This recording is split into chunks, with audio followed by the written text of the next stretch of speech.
Welcome to VSOW. We are embarking today on a really significant deep dive. We're looking into the complex, enduring, and frankly pretty agonizing legacy of one single piece of American art, D.W. Griffith's 1915 silent film epic, The Birth of a Nation. Yeah, and this deep dive feels necessary because, this film isn't just some historical curiosity collecting dust. It's really a foundational text. Foundational in cinema studies. It basically invented the blockbuster movie, but also in, well, intellectual history. It was like an engine that really revved up a revived white supremacist movement.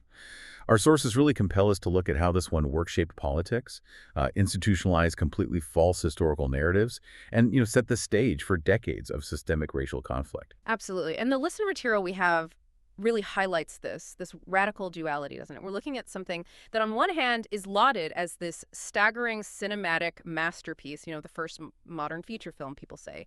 And yet, on the other hand, it's universally condemned, and rightly so, as just virulent racist propaganda. We really have to understand that original impact first, I think, before we can even talk about how contemporary authors and artists are now using that same title, Rebirth of a Nation, almost like a direct challenge to try and recontextualize things, maybe propose some genuine paths for national repair. Exactly. And the core conflict here, the thing we're really grappling with, is how Griffith's narrative so successfully embedded what historians call the lost cause myth deep into the American psyche. If you listen, we should probably define that term quickly. The lost cause, it's this sort of romanticized myth that popped up in the post-Civil War South.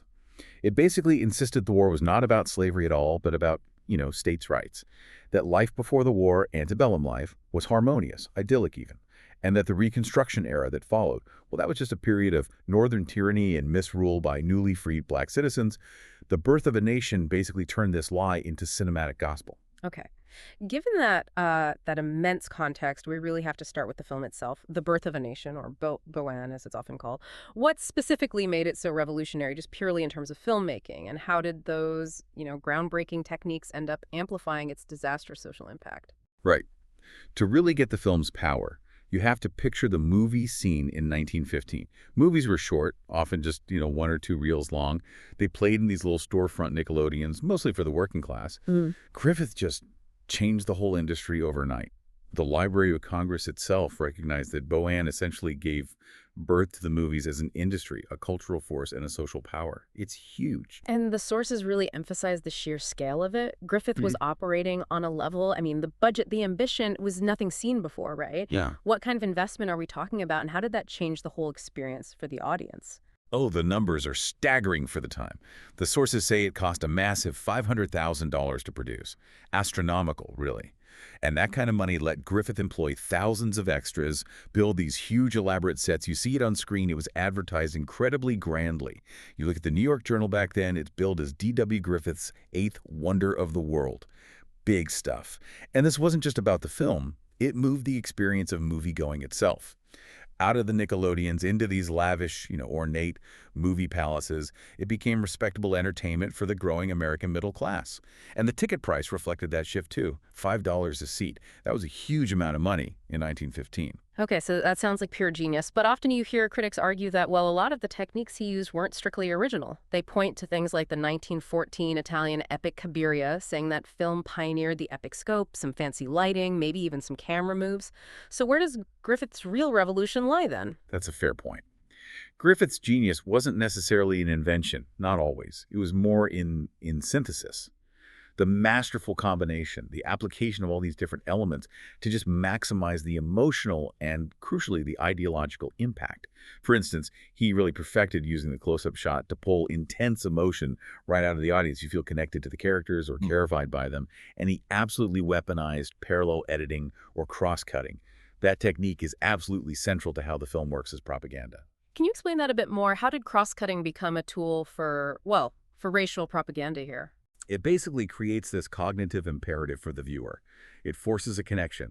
The film often cuts back and forth really quickly between two things happening at the same time. So on one hand, you'll see the white characters, usually the Camerons, in some extreme, desperate peril. Often they're about to face violence or sexual assault from black characters who are portrayed monstrously.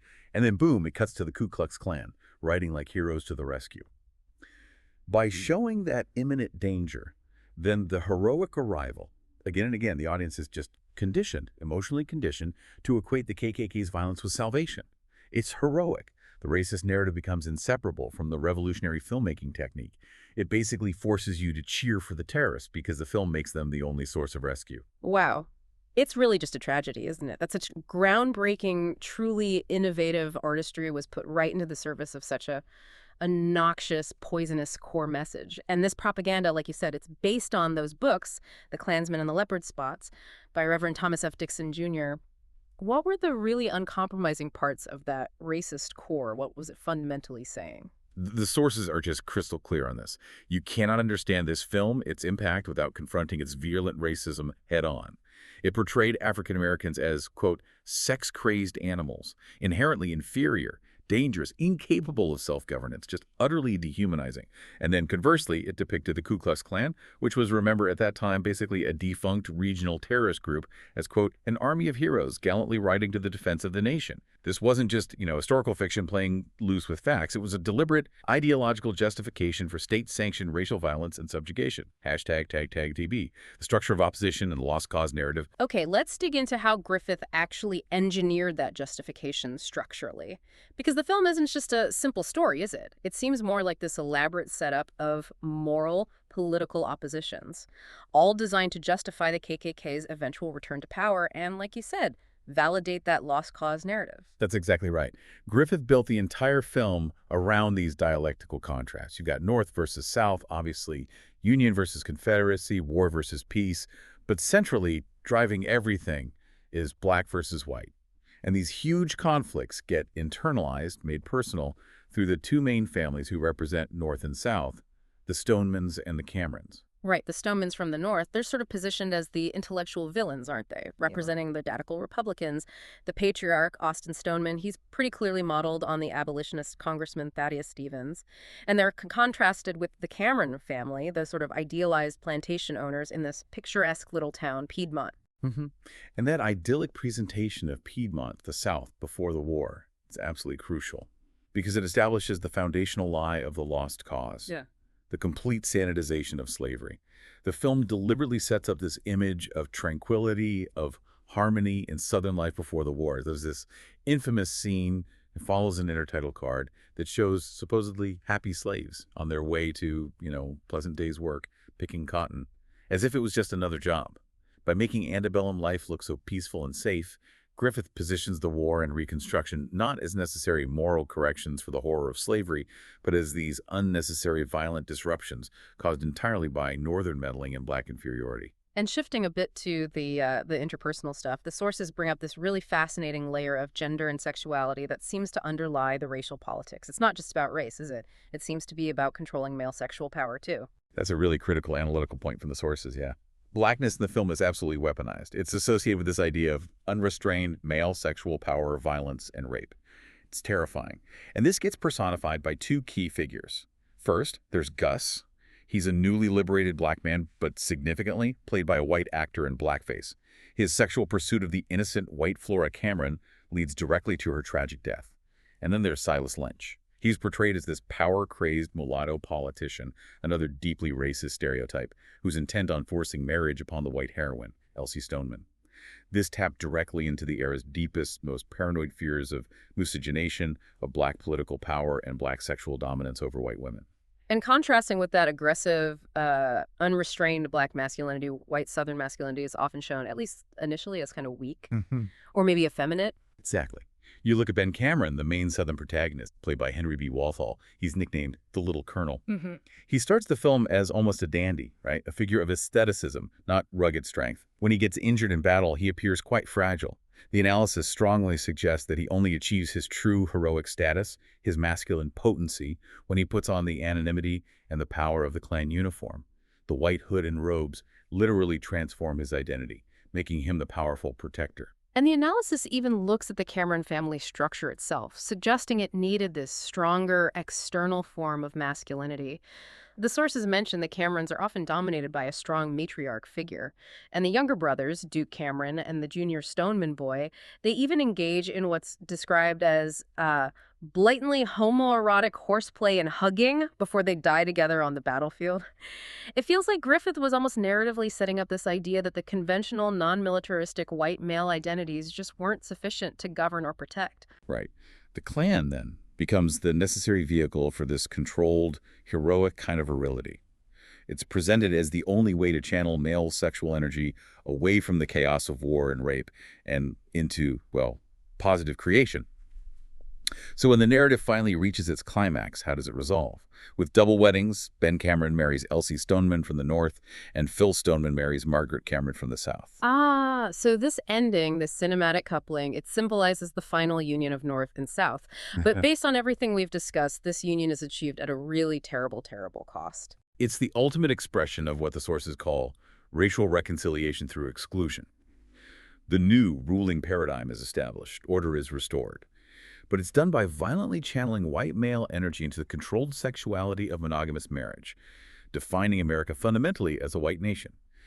The film's explicit closing message, basically, is that once this racial and sexual order is violently put back in place, America can finally get down to its true business, which is business. Yeah. The unity is achieved, but only through the complete subjugation of black freedom, black political rights, black humanity, #2, the immediate political and social fallout. Okay, so having achieved this fictional resolution on screen of violently restoring racial and sexual order, the film immediately sought out the highest possible endorsements from real-world authority to really cement this poisonous ideology, starting right at the very top, didn't it, with the White House itself. Oh, the political fallout was immediate, and it was devastating. Thomas Dixon Jr., remember the author of the books the film was based on, he happened to be a personal friend of President Woodrow Wilson, who was a Southerner himself. Dixon actually managed to convince Wilson to screen the movie inside the White House, which, the sources suggest, might have been the very first time a feature film was ever shown there. Think about that. It gave the movie this immense stamp of credibility, of political significance right out of the gate. And that context makes that famous and pretty contentious quote associated with Wilson even more significant. Wilson reportedly said, "It is like writing history with lightning, and my only regret is that it is all so terribly true." Yeah, that quote is explosive. Now, its precise authenticity, whether he said exactly those words, has been disputed by some historians. But frankly, whether he said it verbatim almost doesn't matter. The perception that the President of the United States had endorsed the film, that he saw it as terribly true, was incredibly powerful. And the film's promoters immediately instrumentalized it, and Wilson's own history made that perceived endorsement highly credible to people at the time. He had, upon taking office, actively worked to resegregate the federal civil service. He curtailed black rights within the government. His personal racial biases aligned pretty perfectly with the film's narrative. And this connects directly to the academic validation you mentioned earlier. The film's racist narrative wasn't just tolerated, it was actually embraced in many circles because it fit so perfectly with the prevailing, highly respected historical school of thought at the time, the Dunning School. For listeners who might not know the specific academic doctrine, what were the core ideas of the Dunning School that allowed Bowen to be seen as terribly true history, even by educated people? Right, the Dunning School, led by the historian William A. Dunning at Columbia University, was absolutely dominant in the early 20th century. Its core argument was that Reconstruction, the period after the Civil War, was fundamentally a terrible mistake, a disaster. They argued that black citizens were inherently unprepared for freedom and citizenship, that they were easily manipulated by these unscrupulous Northerners called carpetbaggers and Southern white collaborators called scalawags, and that the resulting black political participation led to corrupt, incompetent, and oppressive governments that victimized the white population of the South. Wow. So the film didn't really need to invent its historical narrative from scratch. It just provided this incredibly visually compelling, emotionally devastating confirmation of what the nation's most respected historians and university professors were already teaching. Exactly that. It was this perfect storm. You had high art, perceived presidential endorsement, and mainstream academic consensus all converging. It gave the birth of a nation this unparalleled authority. And it really helped cement the lost cause narrative as historical fact for generations of American students. #B, the revival of the Ku Klux Klan. And the timing of the film's premiere, near the 50th anniversary of the Civil War. That was a moment when the country was actively trying to foster some kind of national reconciliation. But the sources are clear, this reconciliation was strictly limited. It was for white people only. It connects directly to that highly publicized 1913 reunion at Gettysburg. You had white soldiers from both the Union and the Confederacy shaking hands, symbolically uniting the nation after 50 years. But crucially, black soldiers were deliberately excluded from these high-profile events. The denial of black civil rights was almost an implicit part of this reconciliation pact between white North and white South. Bowen provided the visual, the dramatic structure for this pact.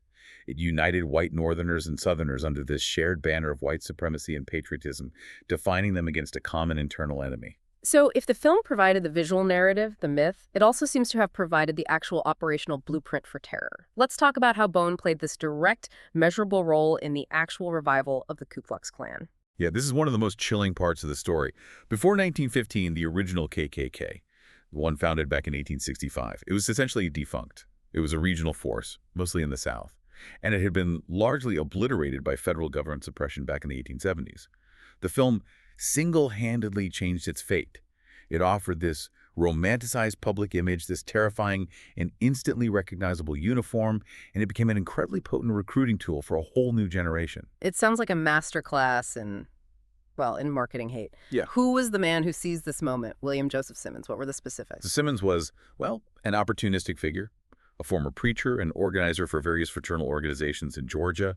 He was apparently recovering from a car accident and just saw the immense commercial and emotional potential unleashed by the film's popularity. He recognized that there was slowly this massive consumer market for KKK-inspired stuff, aprons, costumes, robes, all the regalia you see in the movie. He essentially transformed a regional terror group into a marketable national brand. And he was incredibly strategic about the timing of this revival, wasn't he? Unquestionably strategic. Simmons knew the film was set to premiere in Atlanta on December 6, 1915. So just 10 days before that premiere, he gathered about 15 other men, including a couple of elderly original Klansmen, for legitimacy. They climbed Stone Mountain right outside Atlanta and burned a massive cross. This cross burning was timed specifically, as he later admitted, because, quote, something was going to happen in town that would give the new order a tremendous popular boost. He knew the film was coming. He literally placed newspaper ads announcing the KKK's revival right next to the ads promoting the film premiere itself. It was like a symbiotic marketing campaign. Absolutely symbiotic. And the opening night in Atlanta was, well, chilling. Simmons and his fellow Klansmen, all dressed in those distinctive white robes from the movie, paraded right down Peachtree Street. They fired rifle salutes in front of the theater showing the film. The power of that image, that spectacle, was immediately adopted elsewhere. In other cities, movie ushers sometimes donned Klan robes. Klansmen would stand outside theaters handing out recruitment literature.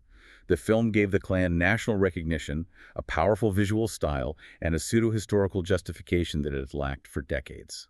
And the sources indicate this was incredibly successful. Despite early, quite vigorous protests from groups like the NAACP, the film's popularity just endured. And as it continued to be screened, rescreened well into the 1920s, KKK membership reportedly just exploded, maybe reaching into the millions. The cultural penetration was enormous.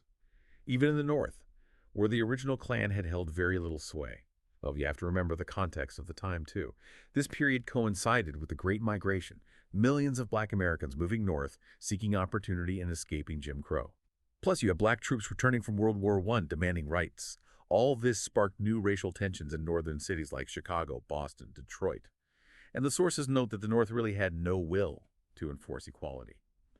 Northern institutions might have, half-heartedly condemned racism on paper, but in practice, they often allowed the film's message and the subsequent revival of the KKK to flourish nationally. The film effectively served as a decades-long recruiting tool, fundamentally reshaping American politics and society. Okay, so the immense lasting damage done by Griffith's original film and that lost cause myth it pushed so effectively seems indisputable. But what's really compelling now is how that very title, that potent idea of a national rebirth, has been taken up, appropriated by contemporary thinkers and artists, people seeking to actively challenge and recontextualize that toxic legacy. Let's start with the academic context, looking at the historian Jackson Lears. Right. Lear's book, also titled Rebirth of a Nation, is a really significant work of intellectual history. It examines that critical period from the end of Reconstruction up through World War I. And his major contribution, really, is challenging the traditional ways historians use to analyze this era. Frameworks like, say, Robert Weave's focus on the search for order, or the Hofstadter School's emphasis on the age of reform. Okay, so why does Lears argue that rebirth, or maybe regeneration, is a more fitting, maybe a more truthful analytical metaphor for this period than older terms like order or reform? Well, those older frameworks, order, reform, they kind of imply this stable, rational, almost administrative process. Society seeking predictable structures, managing change logically. Lears argues that the period was actually much more volatile, more chaotic. He calls it a hot cauldron of 1890s crises. You had rapid industrialization, urbanization, massive immigration waves, plus the trauma of the Civil War still hanging heavy in the air. And these crises, Lear says, weren't really solved by stable administration. They were often dissolved or maybe sublimated into these often irrational, sometimes spiritual, and frequently violent languages of regeneration, of starting anew, forcefully. So Lears is pulling together all these volatile things. You mentioned militarism, violence, the rise of market culture, white male supremacy, those tensions between urban and rural life, and arguing that the way forward for the nation was seen fundamentally as this traumatic, sometimes counter-rational process of self-reconstitution. Precisely. These powerful forces, these anxieties of the era, they got channeled into this new language. It sounded like order, reform, regeneration on the surface, but it often manifested in things like aggressive market consumption or overseas empire building. Lears sees this whole process as fundamentally tied to this deep need for national self-definition, for psychic recovery, after the trauma of the Civil War, but a recovery built on shaky, often violent foundations. And there's a specific figure Lears discusses, the philosopher William James, and his famous essay, The Moral Equivalent of War. How does Lears use James to illustrate this theme of regeneration, maybe in a different light? Lears actually presents James as something of a hero in the text, partly because of James's interest in spiritualism, but mainly due to his strong anti-imperialism. James's essay, The Moral Equivalent of War, was this fascinating attempt to kind of co-opt the language of militarism, the discipline, the physical fitness, the sense of national purpose and sacrifice, but channel it towards more humane, nonviolent ends. He wanted to find ways to harness that aggressive energy for constructive service, not conquest. Lears uses James as an example of these intellectual figures who were trying, maybe struggling, to salvage the ideal of regeneration from its more violent, nationalistic, and imperialistic expressions. Okay, so Lears uses the concept of rebirth not really as a celebration, but more as an accurate, if unsettling, framework.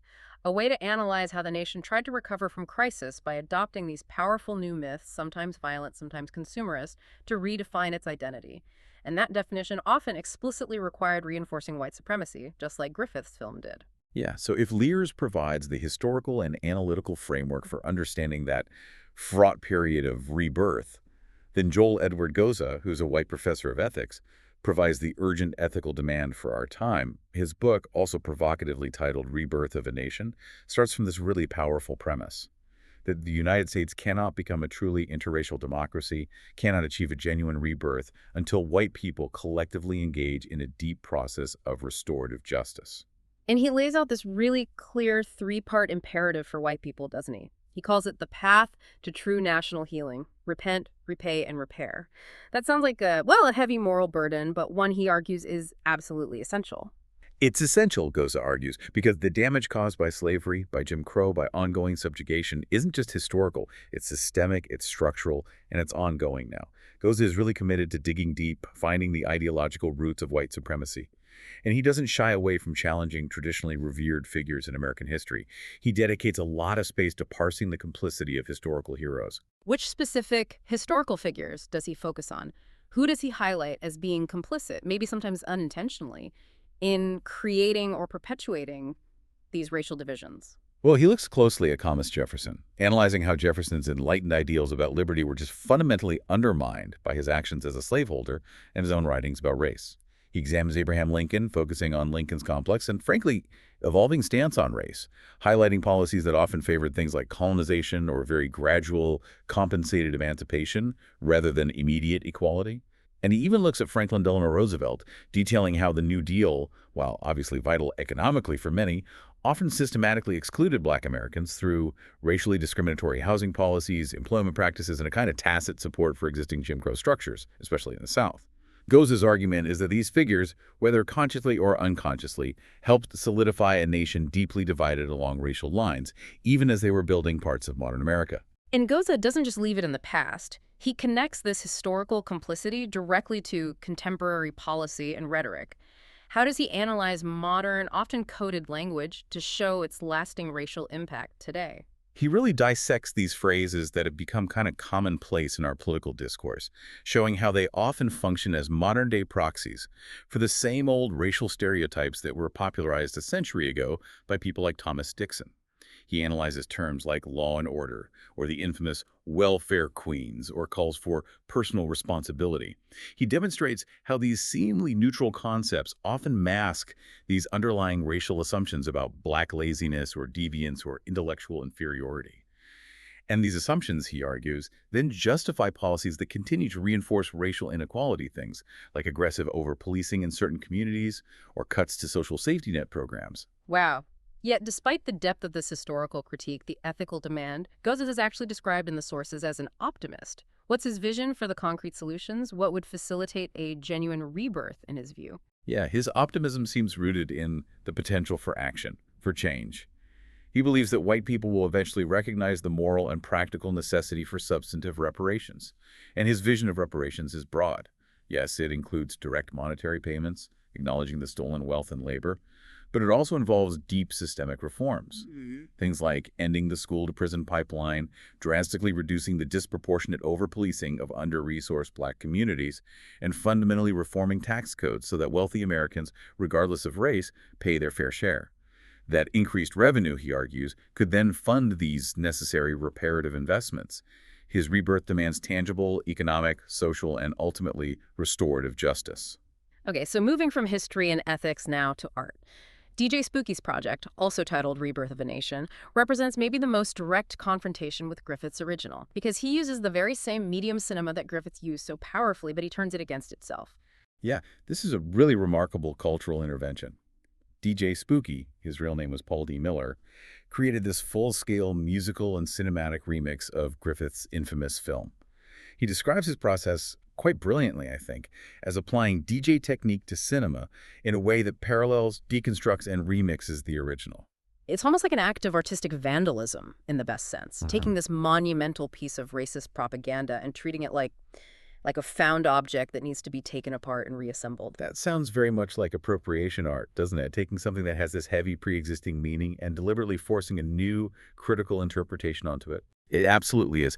And Spooky himself places his work firmly in that tradition. Yeah. He cites figures like Marcel Duchamp with his ready-mades, Andy Warhol's pop art, maybe even the artist David Hammond's. He takes the toxic, revered text of Griffith's film and physically manipulates it. He cuts it up, re-edits sequences, juxtaposes images in new ways. But crucially, this visual manipulation is paired with the completely new musical score that he composed, and it's designed specifically to counter Griffith's powerful narrative control. So what does that new musical score introduce? How is the music designed to, as he put it, deflect our responses, then alter them? How does it fight back against the original? Well, the music is intentionally designed to introduce all the sounds of history and racial complexity that Griffith tried to suppress. Think about Griffith's original score. It was very heavy on this soaring orchestral melodrama, right? All designed to make you feel sympathy for the white protagonists and fear or contempt for the black antagonists. Spooky's score completely disrupts that. He introduces elements like insistent hip-hop drum beats, stark industrial sounds, maybe discordant bells, fragments of blues music, electronic textures. These sounds create this kind of sonic tapestry that pushes back hard against Griffith's sanitized, racist vision. It forces the audience to hear the history, the complexity, the black experience that Griffith intentionally edited out or demonized. And the fact that this remix project has toured so extensively globally, you mentioned Lincoln Center, Paris, even the Herod Atticus Amphitheater at the base of the Acropolis in Athens, that really speaks to the enduring power of this American racial mythology, doesn't it? And the critical need to challenge it on a world stage. Absolutely. It demonstrates that the toxicity of the birth of a nation isn't just an American problem. Its legacy, its impact is recognized internationally. And it shows that the remix, this act of deconstruction, is a really powerful contemporary method for reckoning with these difficult, painful histories. It acknowledges that Griffith's original film remains this pivotal, unavoidable text, but it absolutely refuses to allow it to hold unchallenged power today. Okay, so the sources show that the immediate function of Griffith's film back in 1915 was to achieve a very specific kind of national healing.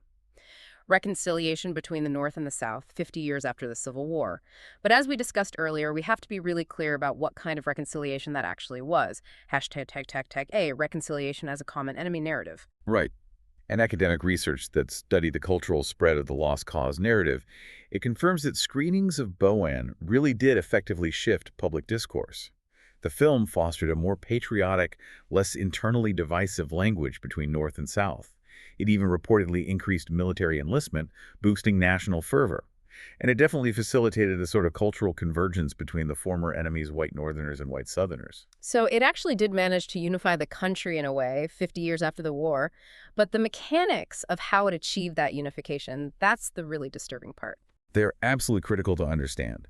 The film connected reconciliation and national unity, but it did so through this powerful, insidious common enemy argument.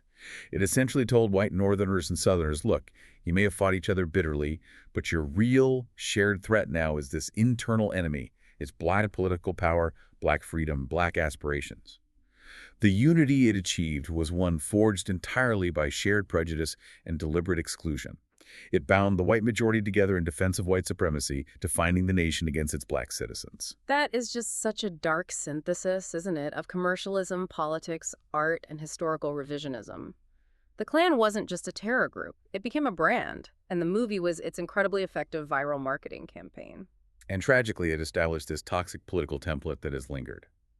If the nation feels divided or fractured, find a common internal foe, some radical element, some group you can scapegoat, and unify the majority against them in the name of restoring some imagined past glory or order.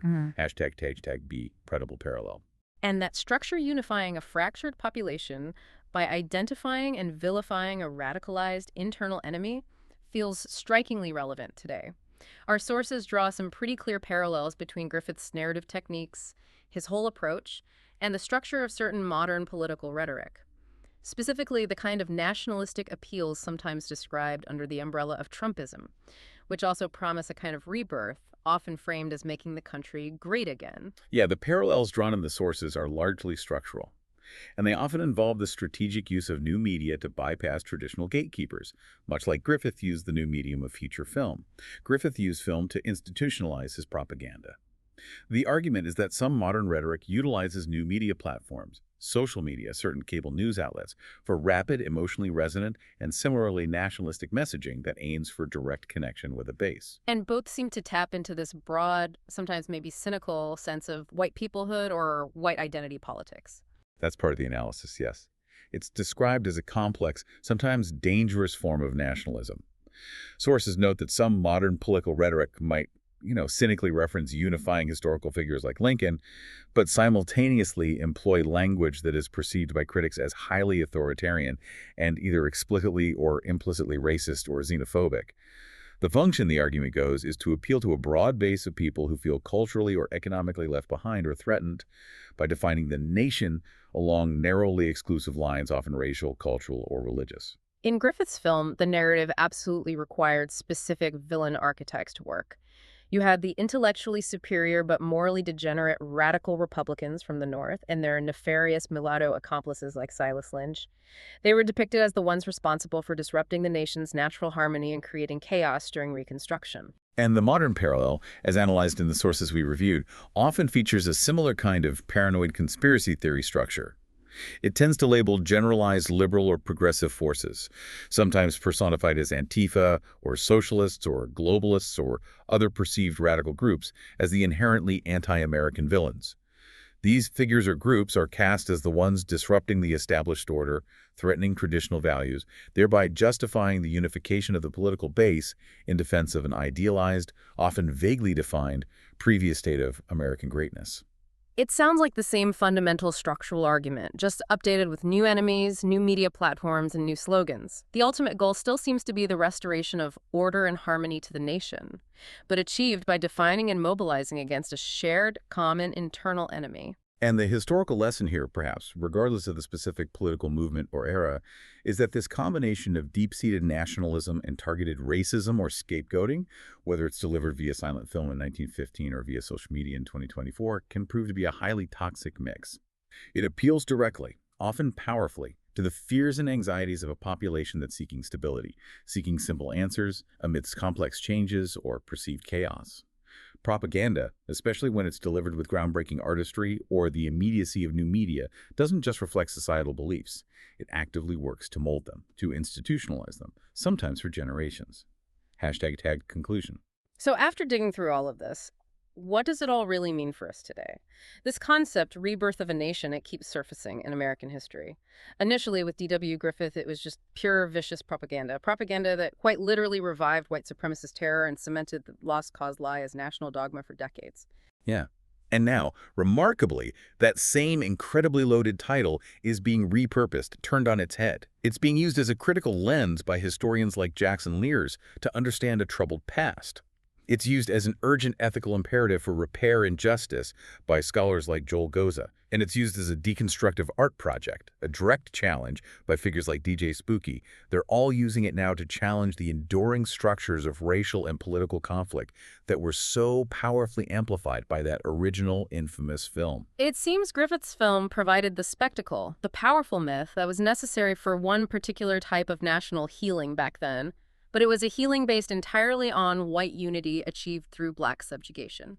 The contemporary texts and the art project that share its title. They seem to be forcing us, finally, to confront the true, terrible ethical cost of that original birth. And they're proposing a radically new foundation for national identity, one that has to be rooted in honest reckoning and tangible repair. And this really raises a crucial, maybe provocative question for everyone listening. A question that directly connects the history of 1915 to the profound challenges we still face today. If the original The Birth of a Nation was so spectacularly, devastatingly successful because its distorted, fictionalized version of history was precisely what white audiences wanted to see, what they wanted to believe about themselves and the nation, then what kind of difficult, perhaps painful truth must America collectively accept and genuinely want to see for a truly inclusive, truly just rebirth to finally take hold today? That really is the crucial challenge that remains, isn't it? If you enjoyed this deep dive into the source material and found it valuable, please do remember to subscribe, like, and comment. It really helps us continue bringing you these detailed analyses of important topics. Thank you for listening to VSOW.